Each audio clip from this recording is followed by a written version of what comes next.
Bueno, en esta parte final ya vamos a hablar de las características del Estado peruano, ¿no? El Estado peruano tiene varias divisiones. Primero está la separación de poderes entre ejecutivo, legislativo y judicial, y otra división es entre gobierno central, regional y local.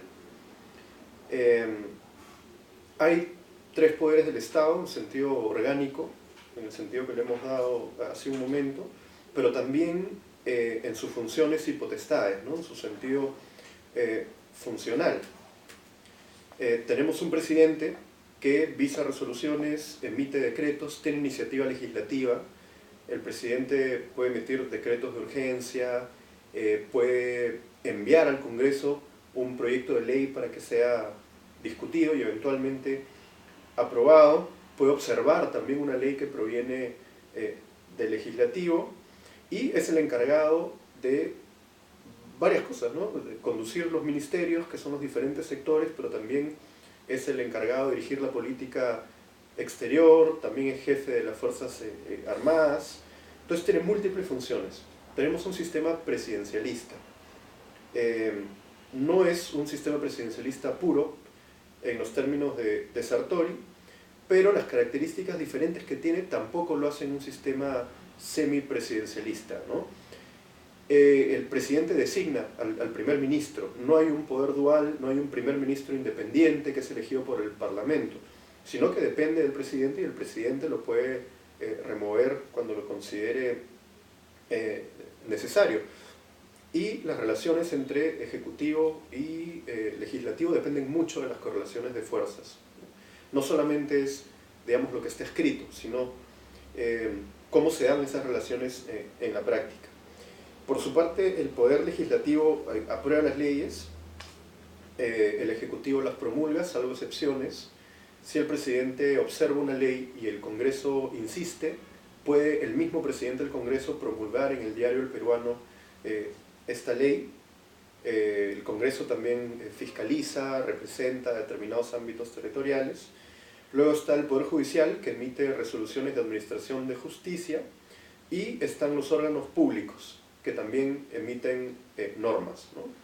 Esta es, digamos, la estructura, la forma en que se organiza el Estado peruano, ¿no? Es una república democrática y social, independiente y soberana, según la Constitución.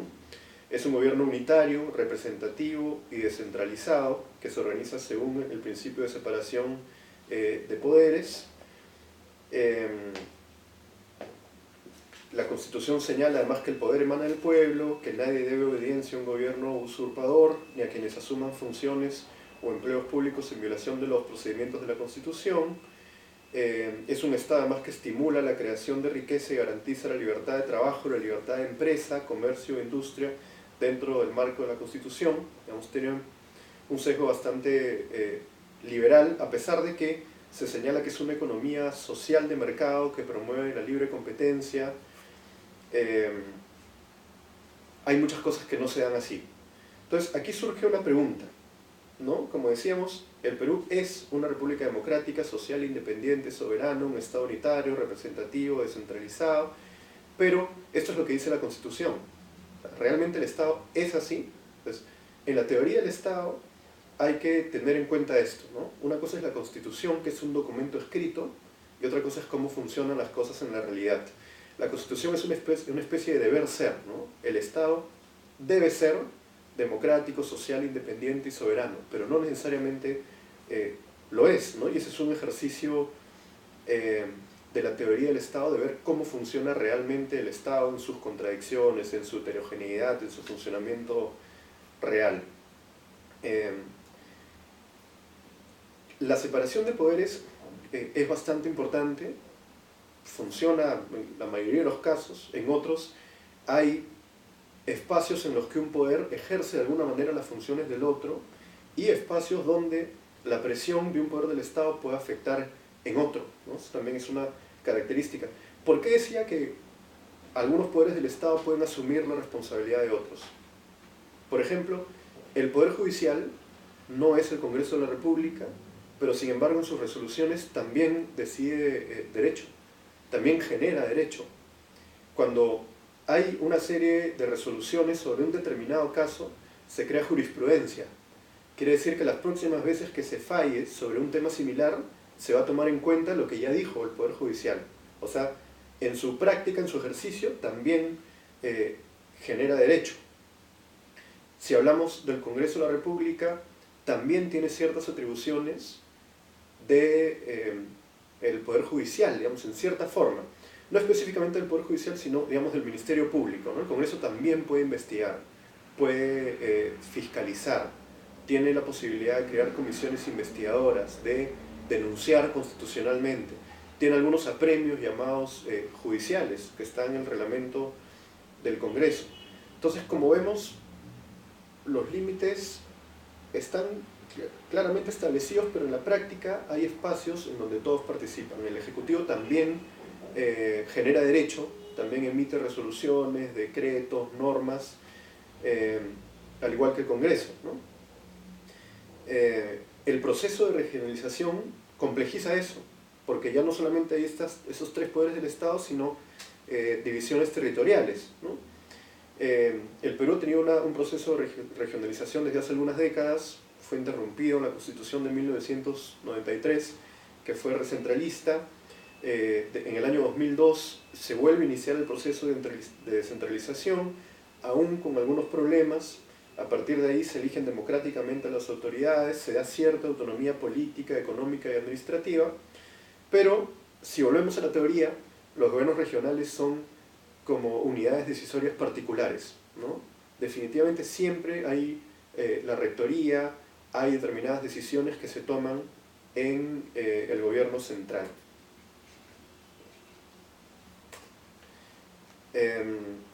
Tanto los gobiernos regionales como los gobiernos locales tienen la capacidad de emitir determinadas resoluciones, ordenanzas municipales, decretos, con lo cual tienen autoridad sobre un determinado territorio, pero nunca sobre la Constitución, nunca sobre las disposiciones de carácter general que tiene el Estado central. Y aparte de esta división territorial están los organismos constitucionales, ¿no? Hay una serie de organismos que están establecidos en la Constitución, ¿no? Tienes la SUNAT, que se encarga de la administración y recaudación de los impuestos, pero que también emite normas, ¿no? Hay organismos que están adscritos a determinados sectores, que están adscritos a un ministerio o adscritos a la presidencia del Consejo de Ministros, pueden tener cierta autonomía funcional, pero siempre están relacionados a determinados sectores, ¿no? Por ejemplo, estos organismos con rango constitucional, podemos hablar del Tribunal Constitucional, el Ministerio Público, la Defensoría del Pueblo, el Jurado Nacional de Elecciones, la Oficina Nacional de Procesos Electorales, el Registro Nacional de Identificación y Estado Civil, el Consejo Nacional de la Magistratura, ¿no? La Contraloría General de la República. Digamos, todo eso compone también el Estado. Y también tiene un reglamento de organización y funciones que le dicen cuáles son sus posibilidades y sus límites, y también en la práctica no es exactamente así como funciona, pero sí pauta en gran medida, ¿no? Entonces, para ir cerrando, ¿qué podemos decir sobre el Estado peruano? ¿No? Ya es una reflexión que les dejo a ustedes, pero hay algunas pautas que hemos ido viendo, ¿no? Primero, es un Estado en construcción. Su autoridad no alcanza necesariamente a todo el territorio nacional, por tanto hay espacios en los que no ejerce plenamente el poder o lo comparte. Imaginemos una zona ganada por el narcotráfico. No se puede decir que hay un Estado, pero sí hay una organización. Hay una organización que tiene autoridad sobre un determinado territorio. Incluso podríamos pensar en los cupos como formas de impuestos, en determinadas relaciones sociales que se establecen, pero no llega a ser un Estado. No hay un Estado dentro de un Estado, pero sí hay espacios en los que el Estado central no tiene pleno control. El Estado además no es un todo coherente, hay una serie de contradicciones entre sus partes, ¿no? Hay bastante heterogeneidad. Podemos pensar en los conflictos sociales, como uno ve que un ministerio trata de resolverlos de otra manera y otro ministerio de otra manera. Pensemos en el tema de los maestros, ¿no? ¿Cuál ha sido la orientación del Ministerio de Educación para resolver el conflicto? y cuál ha sido la orientación del Ministerio del Interior. Entonces vemos que no necesariamente el Estado es un todo compacto que actúa de una manera, sino que entre sus partes también pueden haber múltiples contradicciones. Pensemos también en lo que pasa entre el gobierno regional y el gobierno nacional. También pueden haber pugnas, también pueden haber tensiones, que es parte de lo que Heller en un principio decía, la vida estatal, ¿no? Esa vida estatal que es lo que le interesa estudiar la teoría del Estado. Finalmente es un Estado que no logra garantizar derechos constitucionales de todos sus ciudadanos, ¿no? Si uno lee la Constitución, hay una serie de derechos que el Estado no garantiza para todos, ¿no? Por eso decíamos que no hay que caer en el error de pensar que el Estado es lo que la Constitución y las leyes dicen que es, ¿no? Ese es un deber ser, es una expectativa, es un proceso en construcción, pero el Estado ya en la práctica concreta puede tener otro tipo de características. Bueno, con eso terminamos.